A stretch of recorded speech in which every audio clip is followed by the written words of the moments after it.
अस्सलामुअलैकुम, कैसे हैं आप सब? उम्मीद है आप सब ठीक होंगे। आज मैं आपके लिए रमज़ान मेन्यू में एक बहुत ही स्पेशल रेसिपी लेके आई हूँ जिसे बनाना बहुत ही आसान है और जो भी इसको खाएगा वो बिल्कुल भी यकीन नहीं करेगा कि ये आपने आलू से तैयार की है। इस रेसिपी में ऑयल बिल्कुल भी यूज़ नहीं होगा। रमज़ान में बहुत सी चीज़ें बहुत ज़्यादा डीप फ्राई हो रही होती हैं जो हमारी सेहत के लिए वैसे भी अच्छी नहीं है।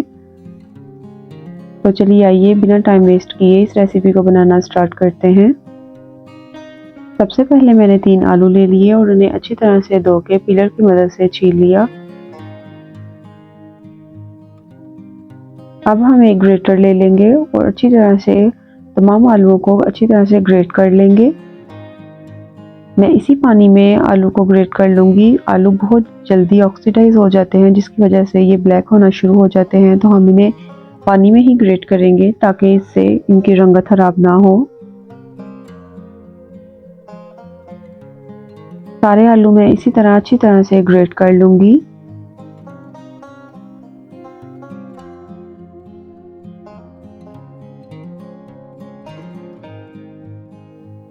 सारे आलू ग्रेट हो चुके हैं। अब इन्हें 2 से 3 दफ़ा साफ़ पानी से धो लूँगी। धोने के बाद इनका सारा पानी निकाल लेंगे और इन्हें हाथों की मदद से दबा के खुश्क कर लेंगे। अब एक प्याज लेंगे और उसे बारीक चॉप कर लेंगे। प्याज चॉप हो चुका है।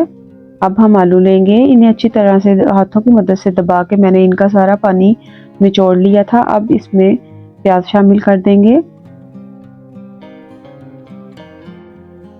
4 खाने के चम्मच मेरे पास मैदा है, ये शामिल कर देंगे। 1 अंडा शामिल कर देंगे।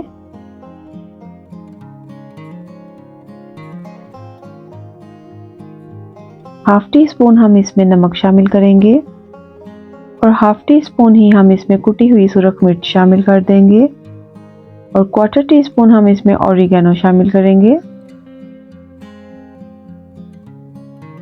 अब हाथों की मदद से मैं इसे अच्छी तरह से यकजान कर लूँगी। इसके साथ ही मैं आपको ये कहना चाहूँगी, अगर आप मेरे चैनल पर न्यू हैं तो प्लीज़ मेरे चैनल को सब्सक्राइब करें।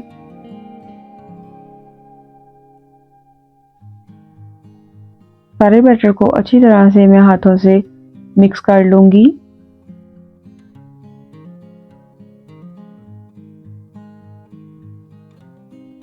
हमारा बैटर रेडी हो चुका है।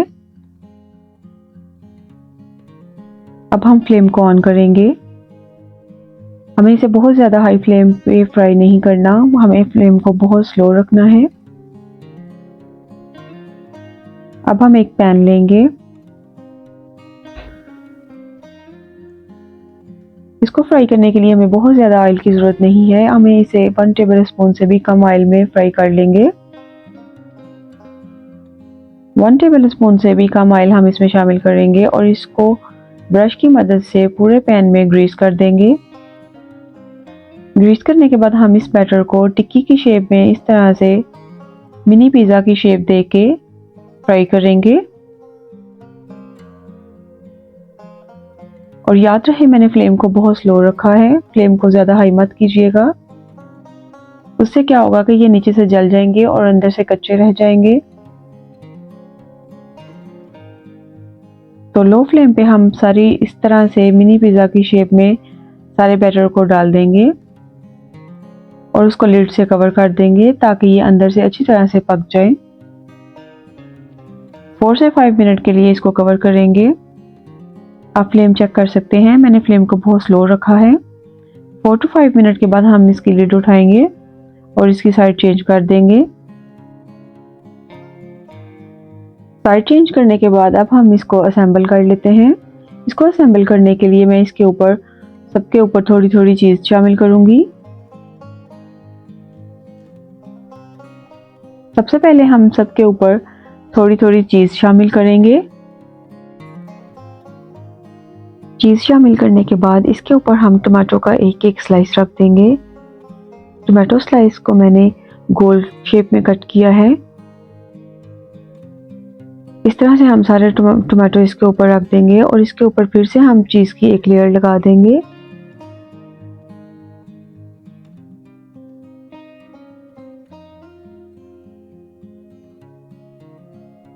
सिंपल, और हमें कुछ भी इसमें शामिल नहीं करना है। इसके बाद मैं इसके ऊपर कैप्सिकम का एक एक पीस रख दूंगी।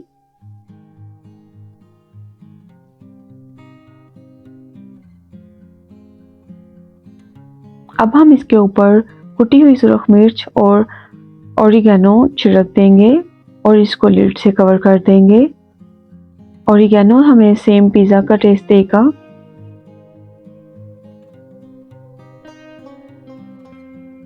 इंशाल्लाह जो भी इस रेसिपी को टेस्ट करेगा वो आपसे इसकी रेसिपी ज़रूर पूछेंगे और बिल्कुल भी पहचान नहीं पाएंगे कि आपने ये आलू से तैयार की है। आप बहुत ही कम टाइम में आलू से पिज़्ज़ा से भी ज़्यादा टेस्टी रेसिपी रेडी कर सकते हैं। तो आप अपने रमज़ान मेन्यू में इसको ज़रूर शामिल करें। रमज़ान में वैसे भी हर चीज़ ऑयल में डीप फ्राई हो रही होती है। 10 मिनट के लिए मैंने इसको लिड से कवर कर दिया था और 10 मिनट के बाद मैं इसका कवर हटा लूँगी। चीज़ हमारी अच्छी तरह से मेल्ट हो चुकी है। हमारे मज़ेदार से मिनी पोटैटो पिज़्ज़ा रेडी हो चुके हैं। आप इन्हें इफ्तार से 10 मिनट पहले रेडी कर सकते हैं। ये बहुत ही क्विक रेसिपी है। सिर्फ आलू को ग्रेट करने में थोड़ा टाइम लगता है, तो आप क्या कीजिए कि उसको सुबह के टाइम ही ग्रेट करें, लेकिन पानी में रख दें, क्योंकि आलू ऑक्सीडाइज होने की वजह से काले हो जाते हैं। तो आप उसको ग्रेट करके पानी में डाल के तो उसको फ्रिज में रख दें या बाहर ही छोड़ दें, तो वो बिल्कुल भी ख़राब नहीं होंगे। तो अफ्तारी से 5 से 10 मिनट पहले आप उनको निकालें और इस तरह से इसकी असेंबलिंग करके इनको जल्दी से रेडी कर सकते हैं आप। अल्लाह ताला आपके खाने में बरकतें अता करे, आपके रिज़्क़ को फ़राख करे और आपके दस्तरखान की रौनकों को हमेशा आबाद रखे। मैं उम्मीद करती हूँ आपको मेरी आज की रेसिपी बहुत पसंद आई होगी। अगर आपको मेरी आज की रेसिपी पसंद आई हो तो प्लीज़ मेरी वीडियो को लाइक करें और अगर आप मुझे सपोर्ट करना चाहते हैं तो प्लीज़ मेरे चैनल को सब्सक्राइब करें।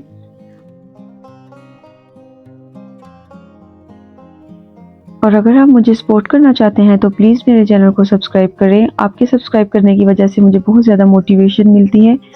तो मैं उम्मीद करती हूँ आप मुझे इसी तरह से मोटिवेट करते रहेंगे। मिलूंगी इंशाल्लाह फिर किसी और अच्छी सी रमज़ान की रेसिपी के साथ। तब तक के लिए मुझे दुआओं में याद रखिए। अल्लाह हाफिज़।